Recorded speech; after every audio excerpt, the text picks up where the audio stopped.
The wild had been quiet all morning. Too quiet. No birds, no wind. Only the slow creak of wood as the cabin settled under the rising African heat. She stood at the doorway, one hand resting on the frame, eyes scanning the tree line. She had lived here long enough to know the difference between peace and warning. This wasn't peace. This was the wild holding its breath. Her cabin sat alone, deep inside the Savannah forest, built by her own hands, reinforced with metal sheets, old vehicle parts, and scars from past encounters. Inside were tools, ropes, fuel cans, and weapons she hoped she would never need again. But today felt different. She stepped outside. The grass was flattened in long, uneven paths. Something big had passed through during the night. Her jaw tightened as she followed the marks with her eyes. That's when she heard it. A sound so low it felt more like vibration than noise. A growl. It came from the east. She didn't move. Predators react to fear. She knew that. She slowed her breathing, forcing her body to stay calm even as her pulse hammered in her ears. Then she saw him. A massive male lion stood half hidden behind the tall grass. His mane was matted, darkened with mud and blood. His ribs showed slightly, hungry, wounded, desperate. Their eyes met. Seconds passed, long ones. This wasn't a charge, not yet. The lion hesitated, and in the wild, hesitation is never a good sign. She slowly backed toward the cabin, keeping her eyes low but never turning away. Inside, she reached for the knife. Not a weapon of confidence, a weapon of last chances. The lion followed. Every step he took matched hers. Then, from behind the cabin, another sound rose. High-pitched, sharp, rapid. Mongooses. Not one, not two. A whole pack spilled from the bushes, teeth flashing, bodies darting with chaotic energy. The lion turned his head. That single moment of distraction saved her life. The mongooses rushed the lion, snapping at his legs, his tail, his mane. Not to kill, to confuse, to overwhelm. The lion roared. The sound exploded across the land, sending dust and birds into the sky.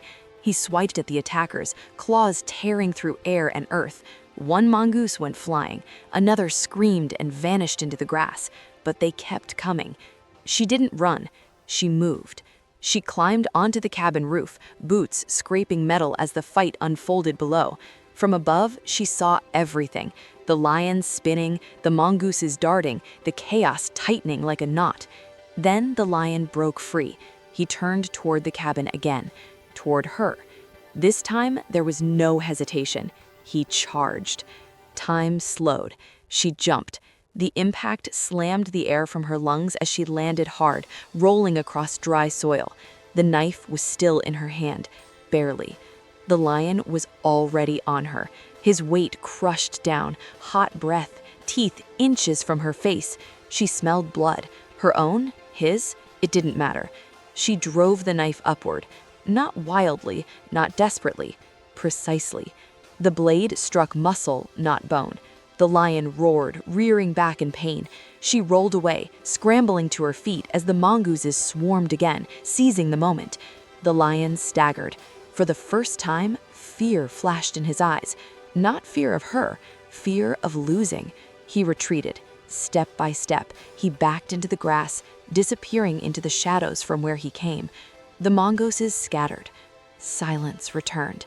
She collapsed against the cabin wall, chest heaving, hands shaking so badly she nearly dropped the knife. She was alive. Barely. Hours passed. The sun dipped low, shadows stretched long. She bandaged her wounds, cleaned the blood from her hands, and waited. In the wild, survival isn't proven until the night passes. When darkness came, so did the wolves. Their howls rose together, a chorus of hunger and confidence. They circled the cabin, eyes glowing at the edge of the firelight. She had no bullets left, no traps set, only the knife. Then the ground vibrated. Heavy steps. A familiar roar tore through the night. The lion returned. Not alone. He charged into the wolves with brutal force, claws and teeth moving with pure instinct. Wolves scattered. Some fought back. Others fled. The lion stood between her cabin and the wild, a protector born from pain. By morning, the forest was quiet again. She stepped outside. The lion was gone. Only tracks remained, leading away, back into the endless land that had nearly taken her life. She stood there for a long time, knife still in her hand. In the wild, survival isn't about strength. It's about knowing when to stand and when not to run. The wild does not announce its intentions. It does not warn, explain, or hesitate out of kindness. It watches, waits, and decides. That night, the savannah was never empty. It was patient. The lion did not attack out of hunger alone. It tested resolve. In the wild, hesitation is a language, one spoken only between predators and those brave enough to stand their ground. When the lion paused, it wasn't mercy, it was calculation. The woman understood something most never do. Running doesn't always mean survival. Sometimes survival demands stillness, awareness, the courage to remain present when every instinct screams to flee. Fear changes shape in moments like these. It stops being panic and becomes focus. Every breath matters. Every movement carries weight. The ground beneath her feet, the air in her lungs, the steel in her hand, all became part of one decision: live. The fight was not elegant. It was raw, desperate, and unforgiving. Nature does not reward perfection. It rewards adaptation. The lion, powerful and precise, underestimated one thing: the human refusal to surrender. When the dust settled, nothing felt victorious. Survival never does. It leaves scars, silence, and understanding. The wild had taken its measure of her, and she had taken hers of it. As dawn arrived, the savannah did not celebrate. It simply continued, because survival stories are not about dominance.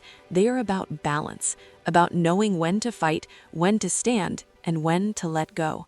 That night, she did not conquer the wild. She earned her place within it.